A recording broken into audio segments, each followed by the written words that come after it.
Hello guys, welcome back to the channel. In this today's tutorial, I'm going to show you how you can create the pink bow heels from Dress to Impress April Fool's Update.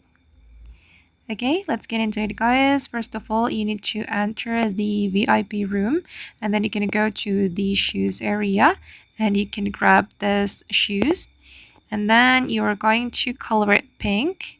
Wait, I'm going to show you the color code. Okay, this one guys. You can use this code for the shoes. For the heels.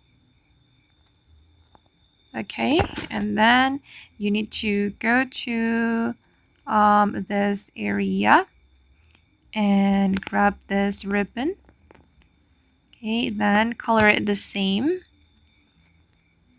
This one. Okay. Alright, and now it's done, and this is how the heels looks like. Okay guys, and that's all the way to create the pink bow heels on Dress to Impress. I hope this video will be useful for you. Thank you so much for watching and bye.